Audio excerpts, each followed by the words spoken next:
क्या आपने कभी सोचा है कि आपके रिश्ते का सबसे बड़ा दुश्मन कोई बाहरी नहीं, बल्कि आपके अंदर पल रहा एक छोटा सा शक हो सकता है? एक ऐसा शक जो धीरे धीरे झर बनकर आपके प्यार को निगल जाए और आपको ऐसी भयानक राह पर ले जाए जहां से वापसी नामुमकिन हो। आज रात मैं आपको एक ऐसी ही डरावनी कहानी सुनाने जा रहा हूं जो शायद आपकी नींदें उड़ा दे। रात अपने सबसे गहरे रंग में ढल चुकी थी। आसमान में चांद बादलों के पीछे छिपा था, जैसे किसी आने वाले अनहोनी का गवाह बनने से कतरा रहा हो। सुनसान हाईवे पर सिर्फ एक तेज रफ्तार कार की हेडलाइट्स ही अंधेरे को चीर रही थीं। उसकी रफ्तार इतनी थी मानो वह किसी अदृश्य डर से भाग रही हो। कार के अंदर आदित्य और काव्या बैठे थे। उनकी शादी को अभी ज्यादा वक्त नहीं हुआ था, लेकिन उनके रिश्ते में एक ऐसी दरार पड़ चुकी थी जिसे भरना मुश्किल लग रहा था। यह दरार थी शक की, एक ऐसा झर जो धीरे धीरे उनके प्यार को खोखला कर रहा था। आदित्य की आंखों में एक अजीब सी बेचैनी थी। उसे यकीन था कि काव्या उससे कुछ छुपा रही है। हर छोटी बात पर उसे शक होता, हर मुस्कान उसे झूठी लगती। काव्या बार बार उसे समझाने की कोशिश करती, अपनी बेगुनाही की कस्में खाती, लेकिन आदित्य के कानों तक उसकी कोई बात नहीं पहुंचती थी। वह सिर्फ एक ही बात सुनना चाहता था, सच, और वह भी काव्या के मुंह से। लेकिन कौन सा सच, यह आदित्य खुद भी नहीं जानता था। उनके बीच की बहस अब सिर्फ शब्दों तक सीमित नहीं थी, बल्कि उनकी आंखों में, उनकी सांसों में और कार की बढ़ती रफ्तार में भी महसूस की जा सकती थी। बहस बढ़ती चली जा रही थी और उसके साथ ही कार की रफ्तार भी। आदित्य का गुस्सा और काव्या की हताशा दोनों ही चरम पर थे। सड़क पर सिर्फ कार की इंजन की आवाज और उनके बीच की खामोशी थी, जो किसी तूफान से पहले की शांति जैसी थी। अचानक अंधेरे को चीरता हुआ सामने से एक विशाल ट्रक तेजी से आया। उसकी हेडलाइट्स इतनी तेज थीं कि पल भर के लिए सब कुछ धुंधला हो गया। आदित्य ने घबराकर स्टीयरिंग जोर से मोड़ा। कार सड़क से फिसली, टायर चीखे और फिर धड़ाम, एक जोरदार टक्कर के साथ सब कुछ अंधेरे में डूब गया। जब दोनों की आंख खुली तो कार से धुआं निकल रहा था। शीशे टूट चुके थे और धातु की गंध हवा में फैली थी। किसी तरह दोनों ने खुद को कार से बाहर निकाला। उनके शरीर पर खरोंचें थीं, लेकिन कोई गंभीर चोट नहीं थी। लेकिन उनके दिलों में जो नाराजगी और शक का जहर था, वह अब भी जिंदा था। यह हादसा भी उनके बीच की खाई को पाट नहीं पाया था। थोड़ी दूर पर अंधेरे में उन्हें एक पुराना सा खंडहर नुमा बंगला दिखाई दिया। उसकी परछाई रात के सन्नाटे में और भी डरावनी लग रही थी।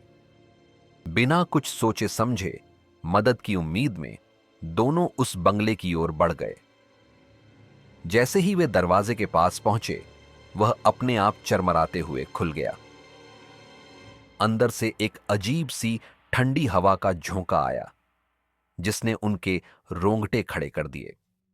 बंगले के अंदर हल्की लाल रोशनी फैली हुई थी, जैसे किसी पुरानी फिल्म का सेट हो।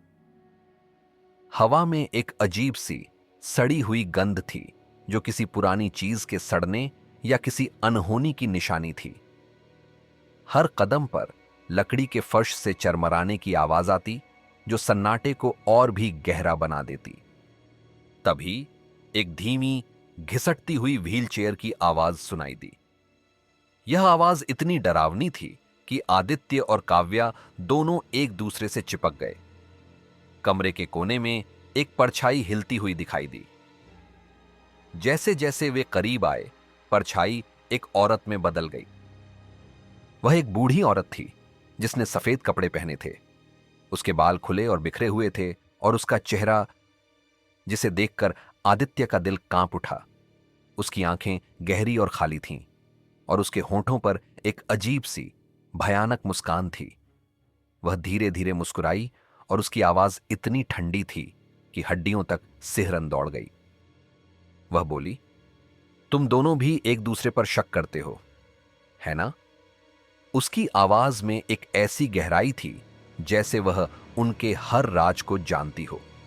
आदित्य और काव्या एक दूसरे को देखने लगे। उनकी आंखों में डर और हैरानी थी। उन्हें समझ नहीं आ रहा था कि यह औरत उनके बारे में इतना सब कैसे जानती है।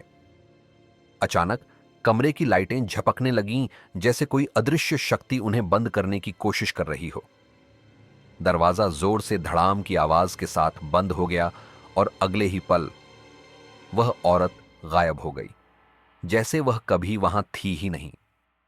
अब चारों तरफ से अजीबोगरीब आवाजें आने लगीं, कभी किसी के हंसने की, कभी किसी के रोने की और कभी किसी के चीखने की। ये आवाजें इतनी डरावनी थीं कि आदित्य और काव्या के होश उड़ गए। उन्हें लगा जैसे वे किसी भयानक सपने में फंस गए हों।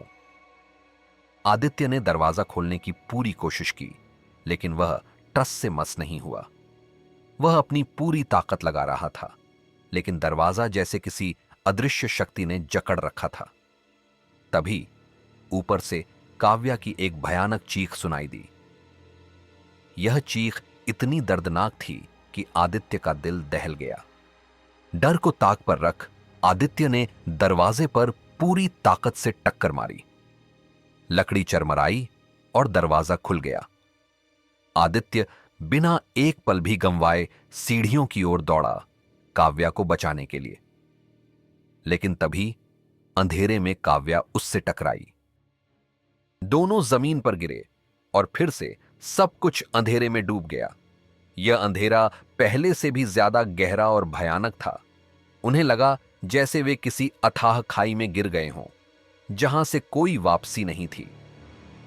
जब होश आया तो उन्होंने देखा चारों तरफ लाशें पड़ी थीं, कुछ पुरानी, कुछ नई, सभी खून से लथपथ। हवा में खून और मौत की भयानक गंध फैली थी। यह दृश्य इतना डरावना था कि उनकी रूह कांप उठी। और सामने खड़ा था एक खून से लथपथ आदमी। उसकी आंखें लाल थीं और उसके चेहरे पर एक भयानक मुस्कान थी। वह बोला, मैं एक ट्रक ड्राइवर था। मेरी पत्नी ने मुझे धोखा दिया। उसने मेरे ट्रक के ब्रेक काट दिए। उसकी आवाज में दर्द, गुस्सा और बदला लेने की भावना थी। उसकी पत्नी, वही बूढ़ी औरत, व्हील चेयर पर बैठी भयानक हंसी हंस रही थी। उसकी हंसी इतनी डरावनी थी कि आदित्य और काव्या के कान सुन्न हो गए। वह आदमी बोला, अब हर शक करने वाला कपल यहीं मरेगा। उसकी आवाज में एक भयानक प्रतिज्ञा थी। काव्या रोते हुए बोली, मैंने कभी धोखा नहीं दिया। उसकी आवाज में दर्द और बेबसी थी। दोनों एक दूसरे से लिपट गए। मौत के इस भयानक खेल में एक दूसरे का सहारा बनने की कोशिश कर रहे थे। चारों तरफ की हंसी भयानक चीखों में बदल गई, जैसे सारी शापित आत्माएं एक साथ चिल्ला रही हों। अचानक सब कुछ शांत हो गया। इतनी शांति कि वह पहले से भी ज्यादा डरावनी लग रही थी। आदित्य ने आंख खोली। कोई नहीं था। दरवाजे खुले थे, जैसे वह भयानक सपना कभी हुआ ही ना हो। बाहर देखा तो पुलिस और एम्बुलेंस खड़ी थीं। आदित्य भागकर बोला, सर, हमारा एक्सीडेंट हुआ था। हम उस बंगले में फंस गए थे। इंस्पेक्टर ने ठंडी आवाज में कहा, एक और कपल। उसकी आवाज में कोई हैरानी नहीं थी, जैसे वह इस तरह की घटना का आदी हो। और फिर इंस्पेक्टर ने लाशों की तरफ इशारा किया। हाईवे पर कार के अंदर आदित्य और काव्या की लाशें पड़ी थीं। उनके चेहरे पर वही डर और हैरानी थी जो उन्होंने बंगले में महसूस की थी। पुलिस रिकॉर्ड के अनुसार इस हाईवे पर हर उस कपल का एक्सीडेंट होता है जो लड़ते हुए यहां से गुजरता है। कहते हैं, शक से शुरू हुई लड़ाई अक्सर मौत पर खत्म होती है। यह कहानी सिर्फ एक डरावनी घटना नहीं, बल्कि एक चेतावनी है। एक ऐसी चेतावनी जो हमें बताती है कि हमारे रिश्तों में शक का जहर कितना घातक हो सकता है। यह कहानी हमें सिखाती है कि कभी कभी दुश्मन कोई और नहीं बल्कि हमारा अपना शक ही होता है। यह शक ही है जो हमारे प्यार को, हमारे विश्वास को और अंततः हमारी जिंदगी को भी निगल सकता है। क्या आप भी अपने रिश्तों में शक के इस भयानक साए को महसूस करते हैं? क्या आप भी किसी ऐसे मोड़ पर खड़े हैं जहां शक आपके प्यार को खत्म कर रहा है? इस कहानी पर अपने विचार कमेंट्स में साझा करें।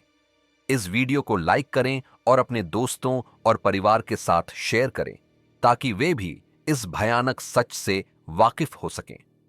और हां, हमारे चैनल को सब्सक्राइब करना न भूलें ताकि आप ऐसी और भी डरावनी और विचारोत्तेजक कहानियां देख सकें। याद रखें, विश्वास ही हर रिश्ते की नींव है।